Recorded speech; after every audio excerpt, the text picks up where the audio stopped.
Well, good afternoon. Welcome to the April 21st, 2014 meeting of the Washington County Public Affairs Forum. My name is Anthony Mills, and I'm the first Vice President of the Affairs Forum. As you can see, President Eric Squires is not here today, so I'll be taking over his hosting duties. We have someone who came in at 8 a.m. to start setting up all the AV equipment, and without him and a little help from John McWilliams, we wouldn't have any sound or recording today. And that person is Mr. Joseph Tyner. Let's give him a round of applause.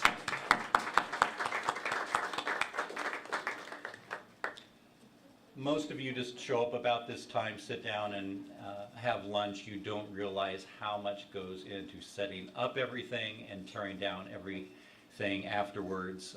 It's multi-hours, and so I'm very appreciative of Joseph and Eric when he's here to do that.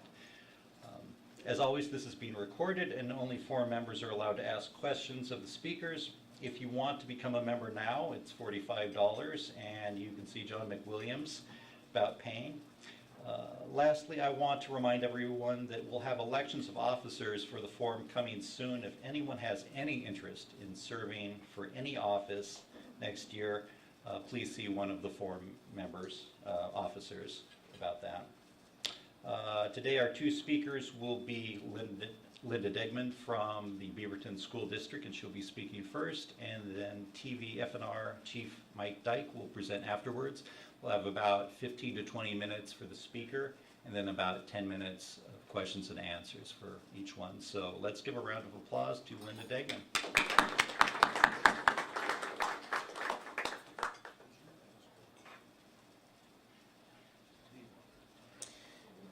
Good afternoon, and thanks everyone for allowing us to come today to talk about the bond measure that we're going to have on the ballot come May 20th. So keep that out there. Those will be in your mailboxes soon. So I'm here to talk about, the bond, and Beaverton School District works hard to educate our kids, and I think it's important to all of us. It's important for our future.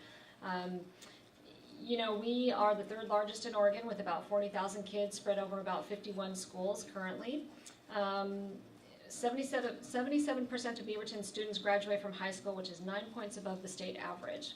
And we're continuing to strive to make that an even higher number every year. As a board, that's something that we clearly focus on every year because that's an important part of the work that we do. We want to see our kids go through and graduate high school and move on to whatever else they're going to do in life. But overcrowding over the last several years has become a big issue. We have not had a bond measure out there since 2006, which has been 8 years ago. Typically, we would be on an every 4-year cycle, but because of the downturn in the economy in 2010, the board did not feel that it was the right time to go out and ask the voters to pass a bond measure. So we waited. So here we are today. We have grown by 2,600 students in the last 8 years, which doesn't sound like a lot, but it is when you're talking about capacity in our existing schools. Over at Westview High School, we have 16 portables out there. So these kids are shoved into these portables that are outside the school. And the problem is that we don't have enough capacity within the infrastructure of the school. That means cafeteria space, just hall space, just gymnasium space, counseling offices. It just kind of gets worse from there. 3 of our 5 comprehensive high schools are at 100% or over 100% capacity. Really only one has a little bit of capacity at Beaverton High School. As well as many of our middle schools and elementary schools are nearing capacity as well. Certainly by 2025, they will all be at capacity. So that's why we're out here today looking towards the future. Portland State does a model for us, and they projected that we are going to grow within the next 10 years of another 5,600 students. So that's a lot. And in the current state of where we're at today, we don't have room for these kids without bringing in a bunch more portables to all of our schools, which is kind of the way we have to deal with it in these flux times. So we also have critical repair needs. Those critical repair needs are not taken care of. Am I too close to this? The repair needs are not taken care of in our existing budgets. There's just not enough dollars that the state gives us to take care of the buildings that we have within the existing budget. So it's either facilities and taking care of our kids or teachers. And we go for our teachers because that's what's the most important for us to be able to educate our kids. So, and then the other piece of that is technology. We lag in technology greatly within the district, and that's not giving out iPads to all of our students. That's just technology infrastructure and technology in our curriculum for our staff to be able to teach kids in the 21st century. So that's a big part of it. We have had a really great process to get to this point. You know, on the ballot will be a $680 million bond measure, and we did not take that lightly as a school board. That's a lot of money, and we know that. It is an 8-year bond measure, so it's not 4 years. So we would not come back to the voters at least for another 8 years to ask for dollars to help build our schools and repair and replace. We had a 20-plus committee member group that went through and vetted all of the projects, and that included, you know, board members, commissioners, city council people. Nike and Intel participated in that. We had teachers, principals, other staff, and so it was a really great process. And we went through about 4 months of conversations to come to the point of the projects that are on the list today. And we actually pared it down. There was about $1 billion worth of projects that came to the forefront. And we knew that we needed to pare that down because we wanted to stay within our existing tax rate of $2.11. So this bond measure, as we move forward, is not raising our existing tax rate of $2.11. It will stay within that tax rate. So the campaign is in full swing as we're going forward. As you can see, these boards will, and afterwards I invite you guys up to look at the boards. There's flyers and each of these in different areas that I'm talking about. So I don't want to hand them out unless people really want them, so they're up here. And there's some other flyers on the back table that there's 2 flyers, one that talks about this, the Yes for Beaverton Schools, and this is really about our campaign. And then there's one with just more information from the school district on what's going to be on the bond measure. So what is going to be on the bond measure and what we're doing with the $680 million, we're going to be building 3 new schools, a high school, a middle school, and an elementary school, and tearing down and replacing 4 existing schools. So we have 4 schools in our district, 3 elementary schools and the arts and communication school that we're going to tear down and rebuild in place. So we did an assessment on whether we should be just repairing those schools and upgrading them, or it just makes more sense to tear them down and replace them. And the return on investment is just better for us long term to tear them down and replace them. And then we have, like I said, technology upgrades. That's infrastructure, wireless technology, you know, those types of things. And then safety and security. As we all know, safety and security is a big thing across the country.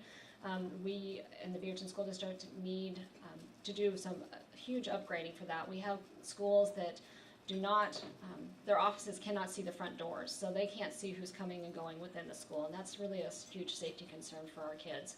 So those are the types of things that we'll be looking at with safety and security, access control, you know, the card readers, you know, to be able to let people in and out. And especially it's a concern when you have portables, because you have to leave the schools, the back, you know, wherever the portable's at, you have to leave those doors unlocked during the day. So that allows anybody, because the students have to come back and forth, so that leaves the school kind of wide open for just about anybody to come in and out, so at this point. So that's a huge safety concern. So with the campaign, we did an early polling back in the fall, in October, and so we had, at the $680 million, we had a 56% approval rating, which is great for us. You know, we want to, we have 16% that were undecided at that point in time, and so those are the ones we're really targeting as the undecided groups out there, and helping them understand why this is such a need for our district. With that, the money that we're raising, and I as one of the school board members are out there raising a lot of money for the campaign, because the school district cannot put dollars towards running of the actual campaign, so we have to go out and fundraise for that. So we're going to be doing a bunch of direct mail pieces, so you should be seeing some of those. There will be 5 of them that will be mailed out. We're also doing social media, which is one thing that I'm really excited about. And if you go on our website, it's Vote Yes for Beaverton Schools. That's the campaign website. There is a competition on there for our students to submit videos for the campaign. So we're excited to see what the students submit, you know, their life and the day at school and what this really bond measure means to them. So it's really a fun way to get the students engaged and involved, and you know, that technology piece is huge for them. So, and the social media piece as well. We're currently in the process of doing phone banking and canvassing. We've got phone bankings going on last week, and that will continue for the next several weeks. And canvassing started this last weekend. People were out knocking on doors on Saturday, you know, getting information out and helping people understand what the bond measure is for. And there's been lots of conversations about people not, we just passed the levy last year, and that was for teachers, and those are operational dollars, so those cannot be spent on capital construction. So then people want to know, why now are you coming back to us again? Well, there are two different pots of money, and they can only, and as well, capital construction, this bond measure dollars cannot be spent on teachers, so they have to be kept separate. That's the law. So that's the work. I don't really have much else to share. Again, so if you go back through the numbers, so the repair and maintenance, the repairs and modernization is what we're calling it. It will take up 55% of the budget. And then new capacity takes up about 35% of the work that we're doing. And then technology and safety upgrades will take up the other 10% of that. So that's what I have to share. We're pretty excited about moving forward with this, and we want people to go out and mark their ballot box yes, and it's our job to get this passed. So we're going to take questions.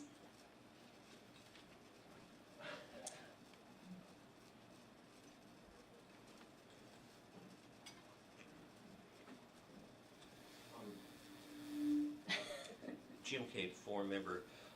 You spoke about capacity, but doesn't the school district have declining enrollment this school year?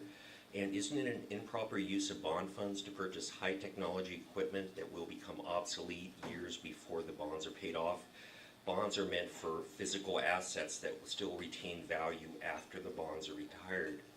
But the main concern is that right after last year's school funding election, the school board gave Jeff an $8,000 raise and gave Linda Boquist a $185 per hour contract and refused to discuss it. So right after this year's school funding election, will the school board do more wasteful spending and refuse to discuss it like they did last year, where you gave Jeff an $8,000 raise and Linda Boquist a $185 per hour contract and refused to discuss it? Thank you. So there was about 5 questions in there, so I'm not quite sure which one to answer. I'm trying to remember what all they were. I think it'd be helpful to have one at a time and let me either answer them as you go through. So which question would you like me to focus on? Well, this first, the capacity. Okay, so the capacity issue, yeah, we're down, we have a lot of transient students, and so it's hard for us to know exactly the exact number of students we're gonna have. The capacity, I can't remember, we were down not too many, a few hundred. And then we have kids that are coming in mid-year, so we still have kids that are coming in and transferring into the district because we have such a transient population that moves around within the schools and within the district and moves from district to district just because their families are moving so much. And the economy plays a big part in that.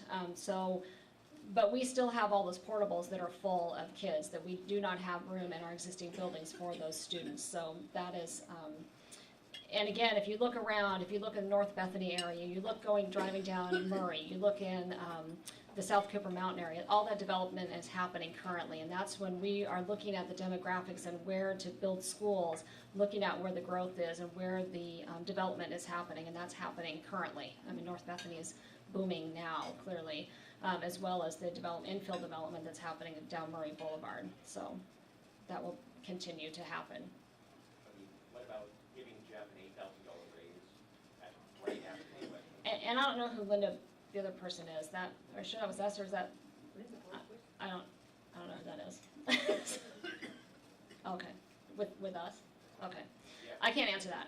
That gets too down into the weeds for us because those folks do not report to us and we don't take part in any of those conversations.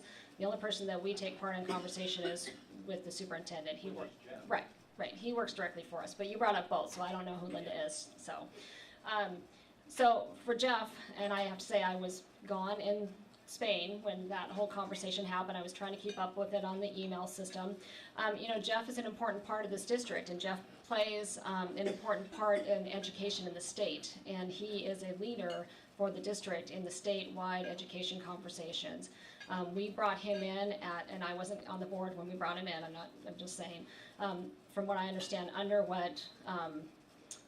from his experience and the work that he was doing under what he probably should have been brought in at. And so there was conversation around what that raise should be, but I think the board felt we wanted to keep him, and $8,000 was less than several of the other superintendents in the state when they got their raises. So I can't These bond dollars, again, can't be used for staff or operational costs, so these are only for capital construction. So we have our budgets that will be coming out. You know, we're starting the budget process tonight, so all information will be in there, so. Hi, Linda. John Tyner, board member. My colleague, your colleague, my wife Donna Tyner, couldn't be here because she started a new job, but she appreciates your fact that you're here. C.E. Mason's a former grade school, which has expanded to a high school. The ACMA place out there is former C.E. Mason, and Hazeldale was built in 1910. And I think the proposals are to put a two-story high school. My question was, because my wife didn't know, we have a standard design for the replacement of these, or are we going to have different architectural firms working to? I know Hillsborough has standard designs for all their elementary schools. I just didn't know that. If you knew that. I don't know yet. I don't know. I haven't had that conversation with the staff yet. I think what we would not want to do is go out there and do kind of you know, bleeding edge types of design things. We want to stay fairly conservative in what we do. So, and I think the more that you know, replicate, and clearly it's looking at the needs from the school for that area, because different schools have different needs. More probably for the high schools, they offer different types of programs than the elementary schools do. So I would say that they're probably going to be consistent. Are they all going to look exactly the same? Probably not. But I would say that there will be a lot of consistency with the design and the way they do them. And they are going to be all two-story at this point, just because that saves land and it saves cost to build them that way. Thank you.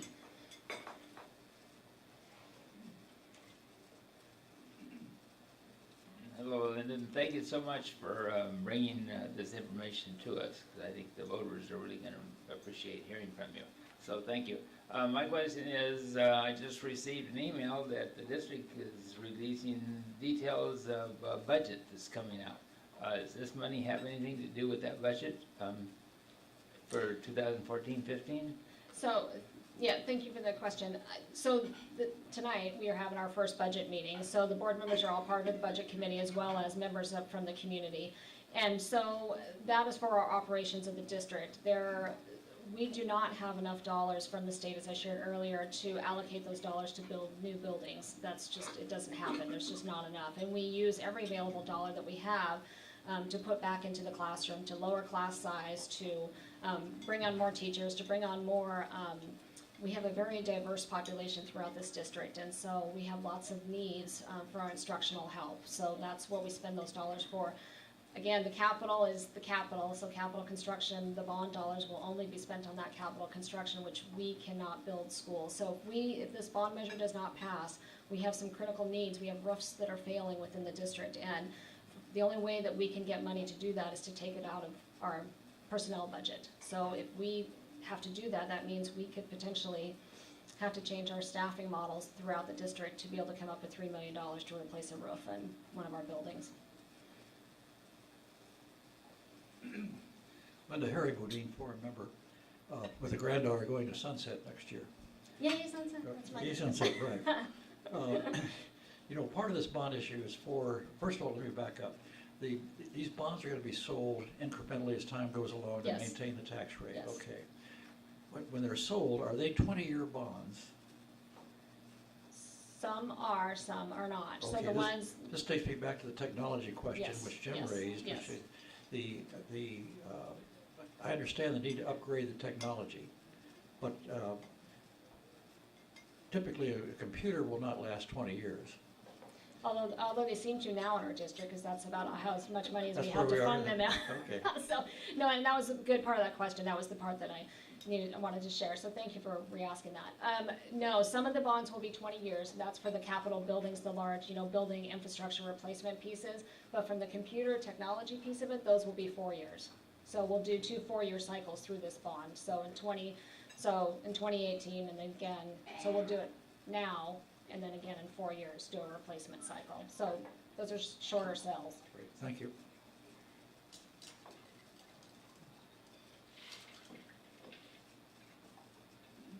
Chris Leslie, former member, this is a little repeat of what Harry was asking, but how long are you planning? I mean, like a 5-year plan, a 20-year plan, or could you give us a breakdown on that? It's 10 years. 10 years? Yes, 10 years. Every 10 years you come back? Well, actually, it's every 4 years we've been coming back. This bond will take us out 8 years. So in 8 years, we will or somewhere 7 years, we'll reassess what the needs are and where we're at with the district, if we're still expecting to grow and we need more capacity. Or if we, we're trying to take care of as much of the infrastructure repairs and maintenance as we can. About $100 million in this bond measure is going towards that. But with 51 buildings out there, there's a great need for a lot of that, so. How long would the roofs last? The new ones or the current ones we have? The new ones that you're Those are going to- 20-year roofs, so. Is that all? But the technology seems to last that long too. Thank you, Mark Freiberg, Forum member. Could you give me an idea of how the benefits will be distributed geographically around the district and among various social demographic groups? Well, I can let you say that, right, because you were on our committee. I've probably forgotten a little. Go ahead. I don't know that I have that detail. So, we really looked throughout the district to make sure that we were spreading the dollars throughout the district. It was not one of those things where we wanted to make sure that we were investing just in certain parts of the district. The schools in the north part of the district are our newest schools in the district because that's where the growth has happened in the last most recent times. And we really, and I have to say, the 3 schools that we're tearing down, the 3 elementary schools are all Title I schools, and they seem to have not gotten the care and need that they need. Things happen that way. So I think that we also looked at this through an equity lens to make sure that we were looking throughout the district very equitably to make sure we're spreading dollars out, to make sure all of our students are going to be receiving the same benefits throughout the district. So I think that was really important for us. Again, and the new buildings that we're building, the elementary schools up in the north part of the district, the new high schools in the south part of the district, and then the middle schools, actually K-8 schools, right in the middle of our district. So it's really spreading that out. And then the elementary schools, again, our oldest ones are spread out, William Walker, Bose, Hazeldale, and then ACMA, so. Hi, Linda. Marilyn McWilliams, Forum member. I'm curious, with tearing down the schools and building new ones, and then also repairing some of the other schools, what is your order so that you have a place for the kids to go to school while they're being torn down? That's a good question. We don't know the order and which ones are going to happen first. We are going to have to build that K-8 school, which is going on the old Tufel property the district bought about 10 years ago. So that one, we will build our K-8 school and then use that as the interim school to move the elementary kids to. So when we decide to tear down Bose, those kids will all be transported up to it's called Timberland now, that Timberland school that's going to be built up there.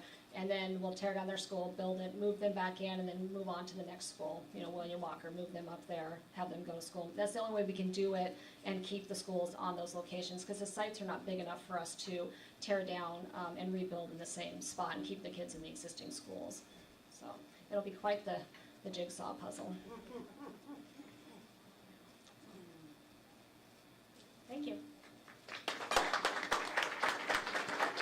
Let's give a round of applause. Next up is Chief Dyke from TVFNR, and as he comes up here to plug in his computer, we'll take down these.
Well, thank you everyone for allowing me to speak to you today. Again, my name's Mike Dyke. I'm the fire chief at Tualatin Valley Fire and Rescue. And it's an honor to be in front of the Washington County Public Affairs Forum. Are we good to go? Don't make me do this over. I only get one take. All right. We're set. Okay. So I'd like to talk to you a little bit today about Tualatin Valley Fire and Rescue and who we are and what we do.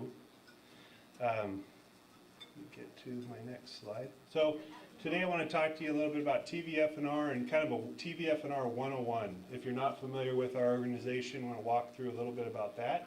I want to talk to you about our commitment to the community here in Washington County, and then dive in just a little bit into our future and what that means to you here in Washington County. If you're not aware, Tualatin Valley Fire and Rescue is a product of mergers and consolidations that have occurred over the years. In fact, there were over a dozen of them. Tualatin Valley Fire and Rescue came to be in 1989, 25 years ago actually, February 28th of this year.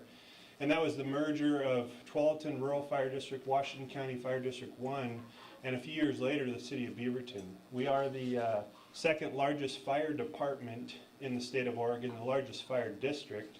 And we serve today an area of 210 square miles, which encompasses 9 cities and 3 counties. You know, back 25 years, I mean, we can all imagine how much has changed in 25 years. And for us, a significant amount has. 25 years ago, our annual incident count was, our annual population base was only 211,000. But today we're over 455,000 in population. As far as emergency incidents go, in 1989 we ran around 10,000 incidents a year, and today we run over 35,000 incidents a year. And then also from a staffing perspective, Tualatin Valley Fire and Rescue is a combination, what's called a combination fire department, which means we have career staff and volunteer firefighters, which are community volunteers. They don't receive any pay or compensation, but they want to give back to their community, and they do that in the form of response with us to incidents in the fire district. We have about 50 volunteer firefighters, but back in 1989 we had about 290 staff, career staff, and today we have about 455 staff that are augmented by those 50 volunteers, putting us just over 500 in total staff to do all the work that we do. You know, from a tax-based perspective, we back in 1989 we had $2.56 per thousand under the old tax laws. Since then, you know, there were Measure 5, Measure 47, Measure 50 that changed things for us, but Tualatin Valley Fire and Rescue had driven our tax rate down to what it is today, $1.91 per thousand. Because we're a fire district, we don't charge system development charges or other fees or anything. All of our revenue comes from property taxes. In fact, it makes up 98% of our funding. I asked my chief financial officer, what's the 2%? And it's the interest we receive off the property taxes. We all know how much our savings accounts are earning, but it's not much. But primarily, nearly 100% of our funding comes from property taxes. And that is what we live and die by. We have a permanent property tax rate of $1.52, and in the year 2000, in order to, you know, in the wake of Measure 5 and 47 and 50, in the year 2000, our board of directors asked to implement a local option levy, which is a temporary 5-year tax, to help fund the services that we provide to the citizens of Washington County and Tualatin Valley Fire and Rescue. And that went into effect in 2000. It was 25 cents per thousand. And it was renewed again in 2004 because it expires every 5 years. You either need to renew it or it goes away. And in 2008 we renewed it again. And now coming up on 2015, if we don't do anything, it will expire in fiscal year 2015-16. With that 25 cents, there was a number of things at play back in 2000. One was some changes to the federal law that required 4 firefighters to be on scene of a fire in order for us to take an offensive fire attack, meaning to go inside of a structure that was burning, we had to have 2 firefighters outside for the 2 firefighters that went inside to perform rescues and extinguish the fire, unless there were a very small set of variables at play. So the staffing before that time in a number of the fire stations were 3-person staffing, and this federal law change, which was again adopted by the state of Oregon, caused us the need to go to 4-person staffing, and the 25-cent local option levy allowed us to do that. It also allowed some additional staffing to help support the operation, and some technology pieces also that I'll talk about, or equipment pieces that we did to augment the operation. We did purchase also some apparatus and equipment. We upgraded our cardiac monitors, which help diagnose heart attacks and provide a 12-lead EKG in the field. We did the thermal image camera purchases, which allow us to see through the smoke to see if there's any victims in a fire inside of a building. Heavy extrication tools for responding to significant motor vehicle crashes and help us to remove those people from the mangled wreckage. And some technology, mobile data, computers in our vehicles, and a variety of other things. You know, we have a system of fire stations. We're a regional fire service provider, so we serve across 9 cities and 3 counties, and we place our stations where they need to be to serve those communities. And we have 21 fire stations that operate interdependently and help augment each other depending on the type of incident. If it's a small incident that one fire station can handle, they do it. If it's a larger incident, say a structure fire or a significant motor vehicle crash, we'll have several fire stations from around the area respond, the closest fire stations to that incident, to help ensure a rapid response. And when it comes to rapid response, our board of directors has an established response time that's based on science, data, and the national regulations that we're under. And that's 5 minutes and 12 seconds travel time that we try to be to any incident throughout our urbanized area of our fire district. And that's been the goal since they established that, and one that we've continually shot for.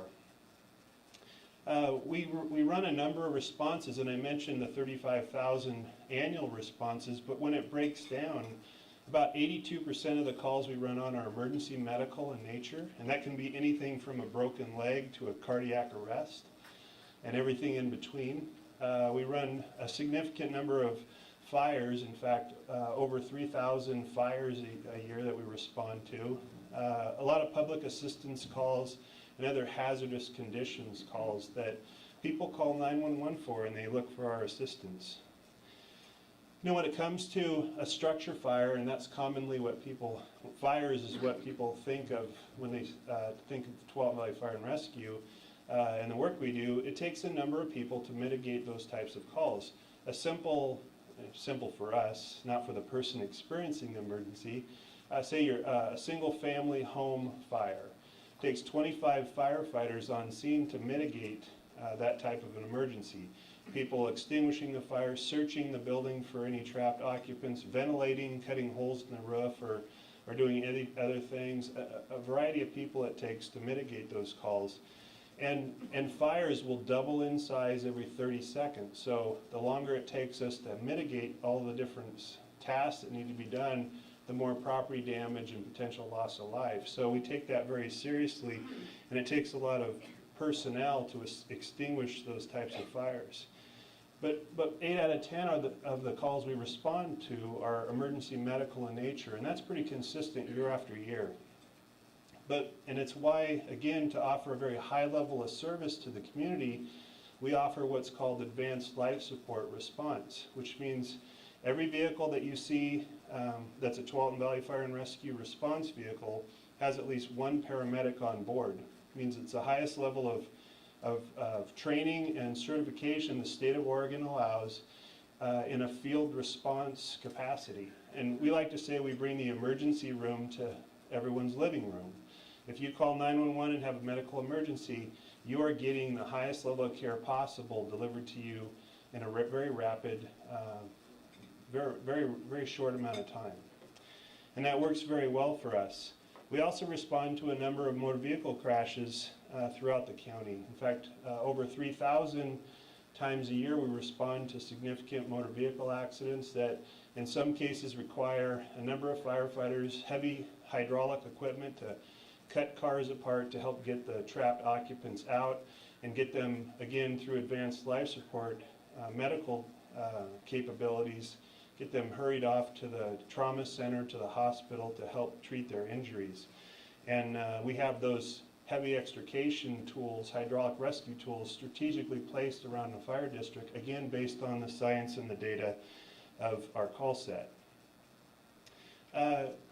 Every once in a while there's calls that even go beyond that, and that's why we at Tualatin Valley Fire and Rescue we're blessed to have specialty rescue teams. We have a water rescue team that can respond on drowning incidents or incidents in the navigable waterways around the district and the unnavigable waterways. We have a technical rescue team. You probably remember probably a month ago we had a trench rescue in North Beaverton where a worker was trapped 10 feet down when the walls of the trench collapsed, and that team of ours went and dug them out in a very precarious, dangerous scenario based on their extensive training and additional equipment that they bring to those scenes. We also have a hazardous materials team with all the industry around our area. Those types of calls take a specialized set of skills and equipment to make sure we're able to mitigate the impact on the folks working there and the environment to make sure we don't have any other long-lasting effects. And those are all teams that the fire district has within the fire district. Outside of the emergency response, we also get inside of public buildings, buildings like this and other public buildings. We like to say the buildings you work, play, and pray in. Those are public buildings, and over 7,000 times, almost 7,000 times a year, we inspect those facilities to make sure they're safe for the public, so you don't have to worry about when you walk into a building whether or not it's safe to be here. We also take every opportunity we can to get in front of the community and share safety messages and how you can operate safer and be more successful yourselves in the types of things that you can do to mitigate emergencies from happening in your own home. And last year we interacted with over 60,000 people through a variety of forums to do that. So we've taken a number of steps also to minimize our response. What can we do to be more efficient and effective with the community that we respond to? And one thing as far as our emergency response times, what can we do around our current response infrastructure to be more effective? So in 2006, we had a capital bond program that helped build a new fire station where we were having significant response time issues and upgrade our current response infrastructure to help deal with seismic issues because we live in an earthquake zone, and we wanted to make sure we could respond to update some of those facilities. And there's been a number of projects we've been under since 2006 working on that to help make our response times and the performance of the fire district as successful as possible, including purchasing some newer fire apparatus. Some of our older fire apparatus needed to be updated. The engines, the truck companies, the things you see on the street. We've also diversified our fleet. We know that not everything takes a fire engine or a big ladder truck to respond to. In some cases we needed some smaller, more nimble units because the fact is they're less expensive, and in some cases they're more efficient and effective. And we've purchased SUVs, we've purchased smaller medic units to help make sure that we can deliver a high level of service and yet not at a huge cost. One program we're extremely proud of, and it was one that we implemented in 2010, and it was one of the first in the nation that's ever been done by a fire department, and that's a single person unit response. We use a small SUV, one paramedic based on the science and the data on the right time of the day and right days of the week when our call load is the highest, and put that unit on the street, and they respond throughout the area to lower acuity calls, the calls that don't need 4 people in a large apparatus but can be handled by one person where someone just needs help. And it's with one paramedic in this SUV, they're able to handle those calls. Surprisingly enough, we only have, amongst the 21 fire stations, we only have 4 of them running around on the days that they're staffed. And they handle 8% of the calls, and they do a wonderful job with it. It's been incredibly effective. We bought 4 SUVs. In 2010, you can all remember, that was in the middle of the economic downturn, and so we were able to buy them used. People didn't want SUVs, and they were looking to get rid of them, and we purchased them at a great price, outfitted them, and they've been incredibly effective for us. We've also taken steps to reduce calls. We've lowered the number of fire alarm calls that we're responding to. Fire alarms were accounting for about 10% of the calls that we're responding to, and most of the time we'd arrive and there wasn't an actual fire or significant emergency. It was burnt popcorn, burnt toast, something that we didn't really need to be at with a significant amount of resources. And we worked with the commercial and industrial community and the residential community that has fire alarms in their home to help make sure those calls either weren't happening or help them mitigate them much faster. And you can see by the graph, over the 5 years of that program, we've actually dropped those calls by 33%. It's been incredibly effective, and again, is another model in the country on how you help mitigate these calls. We also work with the aging population. There's a number of elderly living facilities in our service area, and we're seeing a significant number of calls happening in those facilities. So we're able to work with them on how can we help prevent those calls from occurring, minimize the trip hazards, make sure that there's adequate staffing. Is there the right kind of staffing? Could they use a part-time nurse stopping by once in a while to make sure that the less significant issues were being solved before they needed to call 911? And again, we saw a significant downturn in those types of calls happening at those facilities. We saw a number of incidents happening in multifamily dwellings, which are apartments, and other facilities like that. In fact, our deadliest fires over the last couple of decades have been in those types of facilities.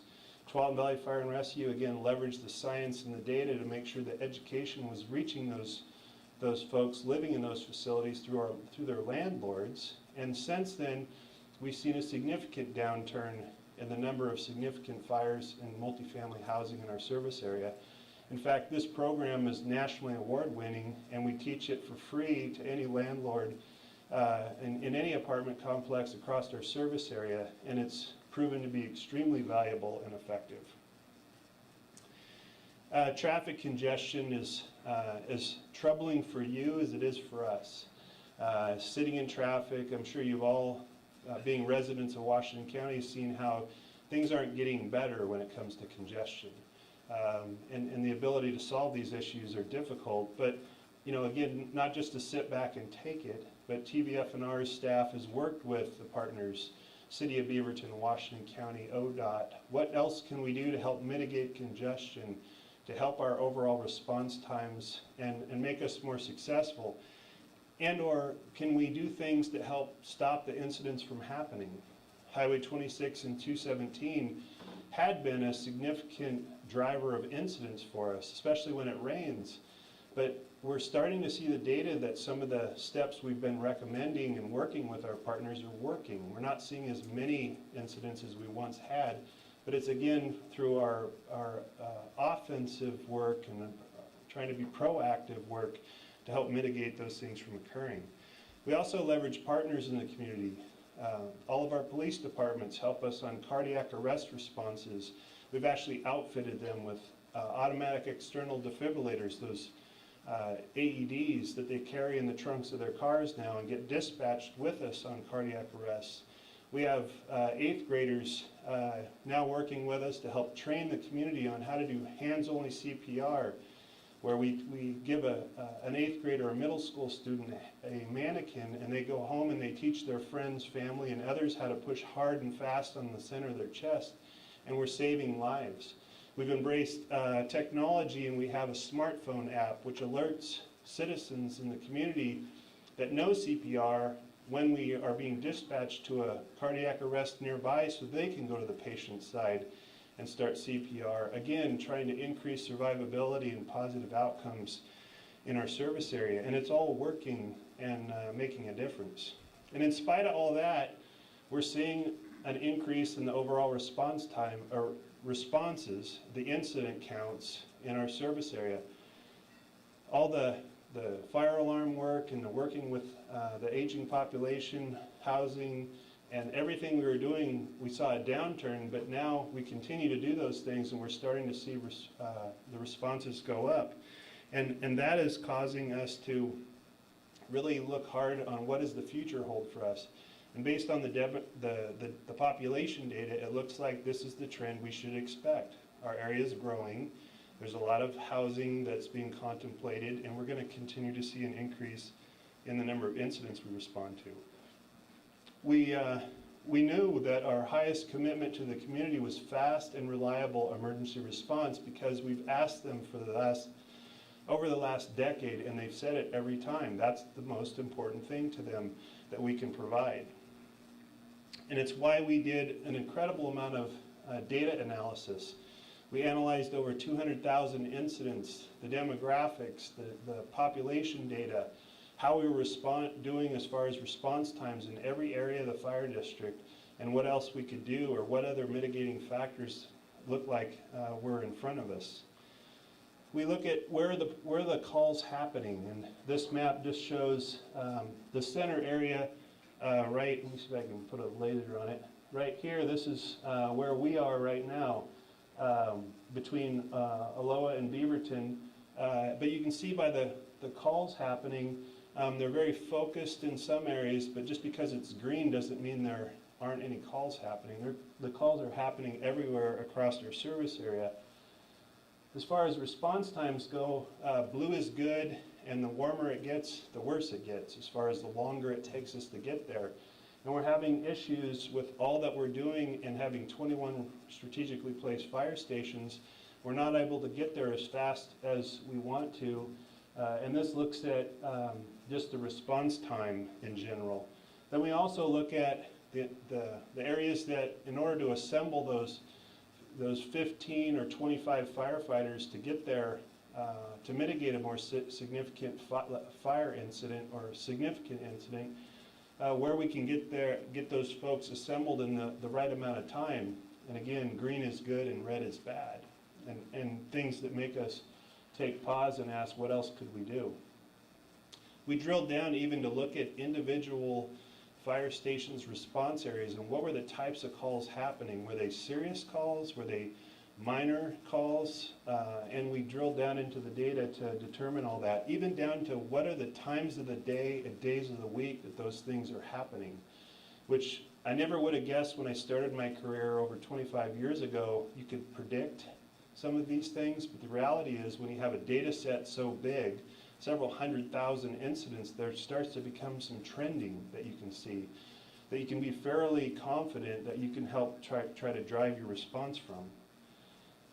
We also looked at the population growth, and where's the urban growth areas, and what's the planning areas that they're talking about expanding, the North Bethanys, the Bull Mountains, the different areas around the fire district that are planned for growth.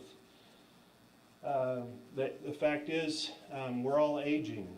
We're all part of an aging population, and the baby boomers are happening right now. That 1946 to 1964 era that's starting to hit that retirement age and the senior ages, and that's going to continue to be a driver for us as far as call complexity and the number of medical calls that we're going to respond to.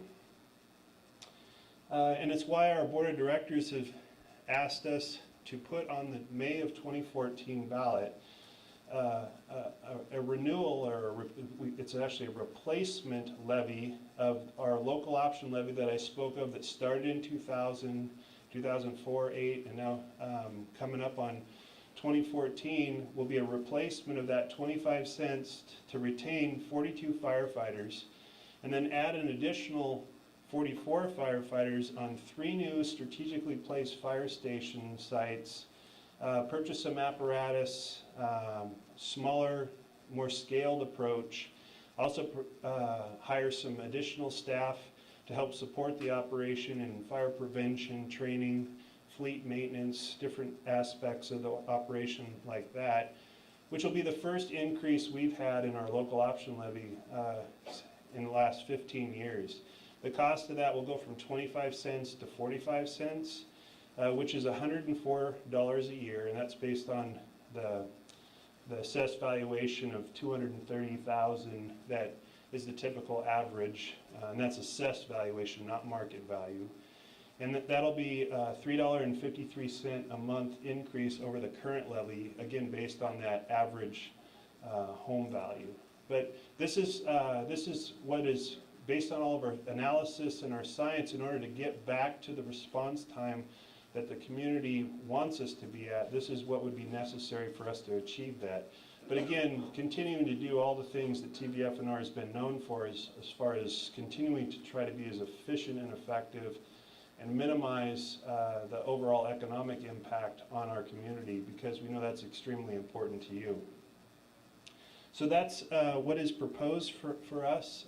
I hope I've illustrated a little bit for you. I mean, who we are, what we do, what we have planned in the community, and I would tell you this is a very exciting time for the fire district as far as all aspects and what's possible. I mean, just in our own lives, the amount that is changing just seems like everything continues to speed up, and the fire district is just another part of that as far as the opportunities that present itself. So with that, I wanted to cover those 3 areas, and I'm happy to entertain any questions you might have.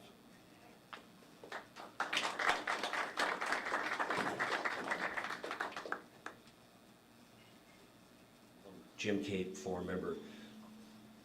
The majority of the fire district is outside of Beaverton, so when the city does urban renewal and tax abatements and enterprise zones, it diverts tax dollars from the fire district. So how specifically will this ballot levy ensure fairness for the majority of the fire district when minority Beaverton doesn't pay its share of fire services? Thank you. Thank you. Thanks for the question. Economic development, I mean, you could do a forum just on that. And I will tell you, serving 9 cities and 3 counties, Oregon, specifically Washington County, they're well known for economic development. Local option levies, fortunately for us, are not impacted by urban renewal. They pass through to whatever the new market value is. So as those, if urban renewal in your example, and there's a lot of other economic development tools that get used, but if they do what they say they're going to do, that will have a significant positive outcome on our local option levy. Now, I understand fully there's a frozen base and the permanent rates are held back, but fortunately for us in Beaverton, Beaverton invited the fire district to the table, and there's some very stringent performance criteria that they have to meet in order for us to continue to move that program forward in the future. So they've been a good partner. I will tell you that all the cities, frankly, that we work with have been very inclusive because they understand it hurts property tax funded organizations like the fire district. And they're very open to minimizing the impact across the area so that it is more equitable and fair. So I really appreciate your question. I think your question really comes from an era that I see waning. There's not nearly the significant issues that we used to have on that conflict between urban renewal and property tax funded organizations, although we continue to watch it very closely because we don't want to create those inequities that you spoke of. So thanks for your question. I want to thank you. Thank you. I live in Rosewood Park, retirement and convalescent home out in Hillsborough, and I see you guys working there a lot, both for good reasons and then some bad ones. but also for my past life, I was a lobbyist. And I worked so very closely with the fire department because they do a very good job down at the legislature. So Right. I want to thank you, and I think everybody here should, because we're all subject to things you don't think you're gonna be subject to later in life. But I do want to thank you so much, and all your brothers and sisters, for the work that they do. I really do. Thank you. Well, we really appreciate the support also, and I will, No, I'm a little bit older. you're just a baby, yeah, you're just a baby boomer. We really appreciate the support, and thank you for your service, for being in the Oregon legislature. My hat's off to you. I've been in some really scary incidents, but walking into the Capitol is, I think, a little scarier at times. But, And some big representations down there, but especially when I worked down there. yeah, thank you. Hi, Emily Knapp, I'm a member and a Hillsborough resident, but still my question is kind of generic. Whatever happened to ambulances and what do they do anymore if you guys are the first medical response? Do they just transport?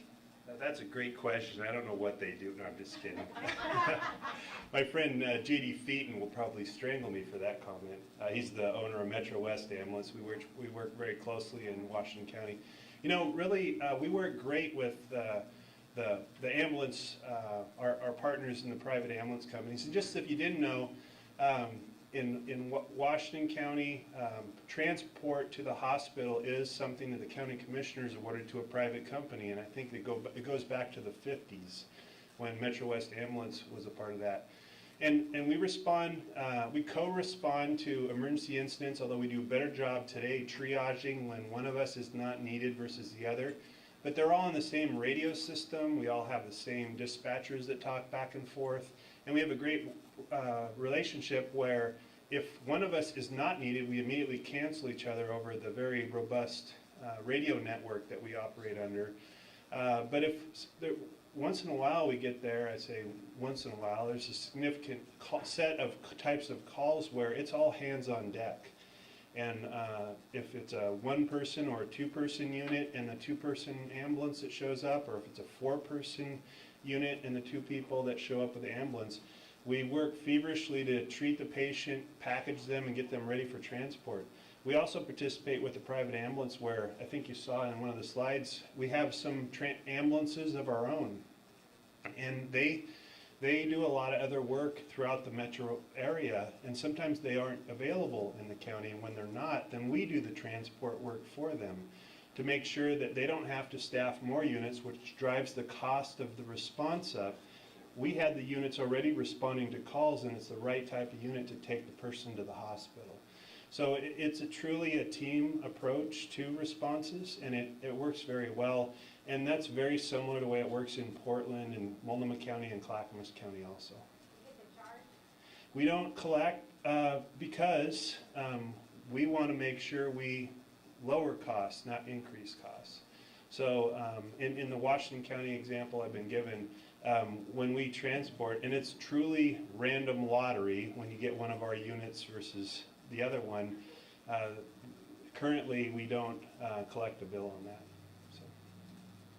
Hi, Phil Nelson, board member, and I want to thank you also because we had a response from your service recently, 2 o'clock in the morning, got there in less than 10 minutes with I think a 4-man team and an awful lot of equipment and beautifully handled, followed up by the ambulance for transport. Unfortunately, didn't have a major emergency.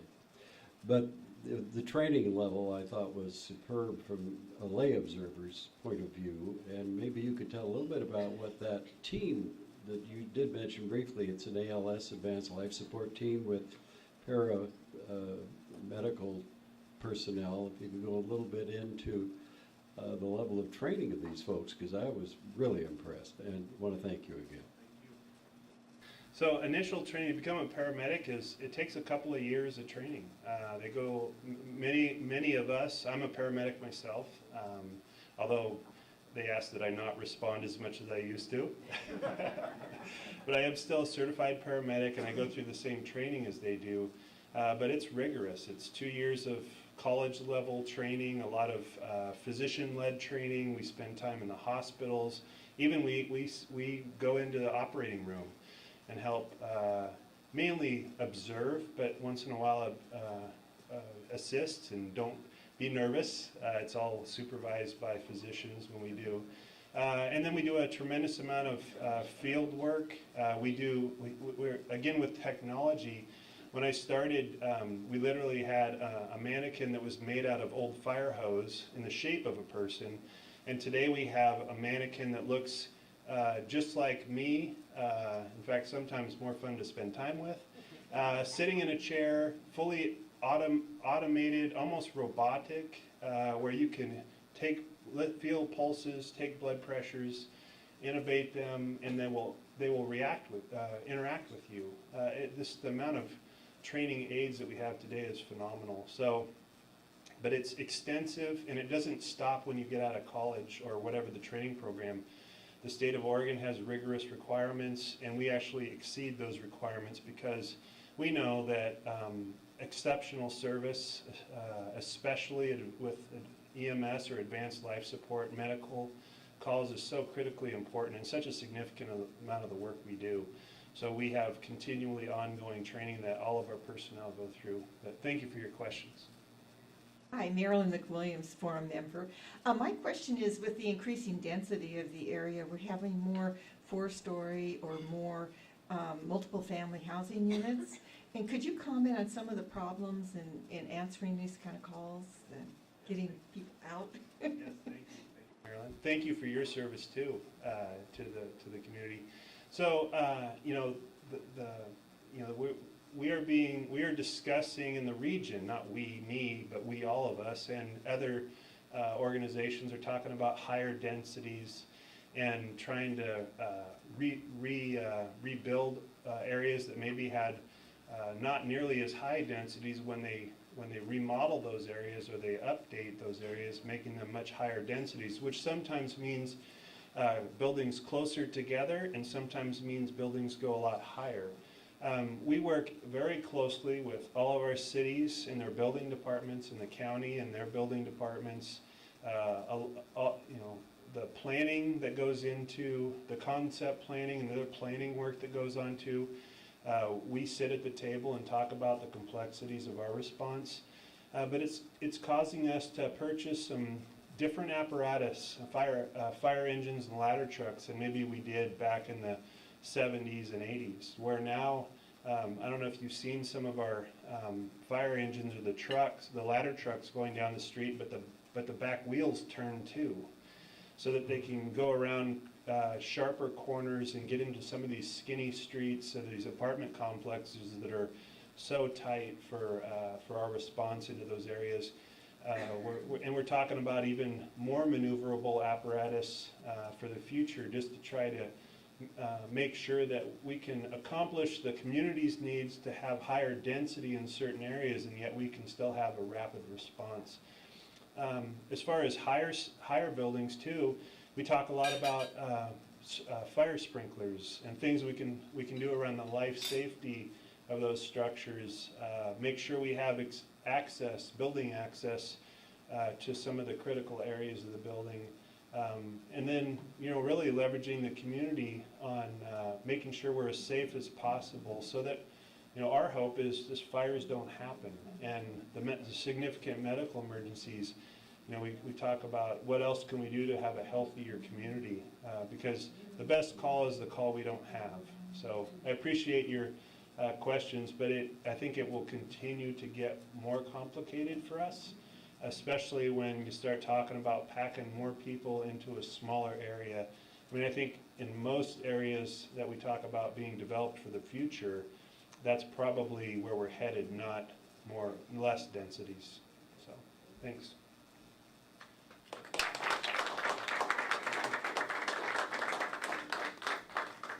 Thank you very much for both of our speakers, and again, thank you for Joseph's hard work on the AV and John McWilliams coming in early. We hope to see you next week, and have a good day. Enjoy the nice weather.